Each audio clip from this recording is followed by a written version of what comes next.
बिस्मिल्लाहिर्रहमानिर्रहीम। अस्सलाम वालेकुम प्यारे वर्ज़, उम्मीद है बिल्कुल ठीक होंगे। अगर आप भी परेशान हैं कि आपके बच्चे रोटी नहीं खाते हैं या फिर रात की बची हुई रोटी जो है वो आप वेस्ट नहीं करना चाहते, तो ये वीडियो जो है आपके लिए बहुत हेल्पफुल होने वाली है। वीडियो को आपने फुल वॉच करना है। इसके लिए जो है ना, सबसे पहले हमने आधा कप जो है मैदे का लेना है, आधा कप इसमें बेसन डालना है, थोड़ा सा हरा धनिया डालना है, आधा प्याज है ये बिल्कुल बारीक क्यूब कटिंग में डालना है, और 1 टीस्पून इसके अंदर कसूरी मेथी डालनी है। उसके बाद इसमें अंदर स्पाइसेस डालेंगे। हाफ़ टी स्पून जो है ना, इसके अंदर मैंने चिली फ्लेक्स डाले हैं, हाफ़ टी स्पून पिसा हुआ धनिया डाला है, हाफ़ टी स्पून इसके अंदर आपने हल्दी पाउडर डालना है, 1 टेबलस्पून भर के इसके अंदर आपने सफ़ेद तिल डालने हैं, ठीक है। और नमक जो है वो आपने एज़ टू टेस्ट डाल देना है। 4 टेबलस्पून इसके अंदर आपने घी या कुकिंग ऑयल के डालने हैं। उसके बाद इसमें थोड़ा थोड़ा पानी डाल के जो है ना, इसकी हमने स्लरी रेडी कर लेनी है। स्लरी जो है ना, बहुत ज़्यादा थिक भी नहीं होनी चाहिए और बहुत ज़्यादा हार्ड भी नहीं होनी चाहिए। इसको पहले अपने अच्छी तरह से मिक्स कर लेना। उसके बाद मैं आपको इसकी कंसिस्टेंसी है जो वो दिखा देती हूँ। इस कंडीशन में हमें चाहिए है, ये देख सकते हैं, ठीक है जी।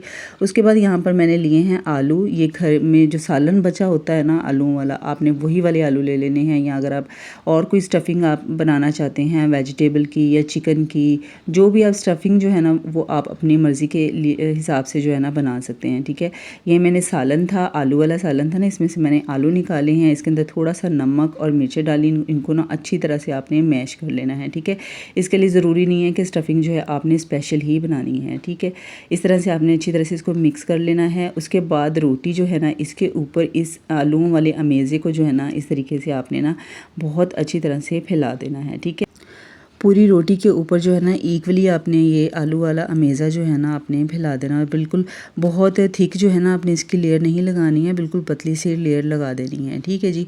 उसके बाद ना इसके ऊपर आपने 2 टेबलस्पून जितना केचप डालना है और उसको अच्छी तरह से आपने फैला देना है। इससे जो है ना, हमारे स्नैक्स जो बनेंगे ना, इनका टेस्ट बहुत मज़े का आएगा और बच्चे जो है ना, वो तो बहुत ही शौक से खाएंगे, ठीक है।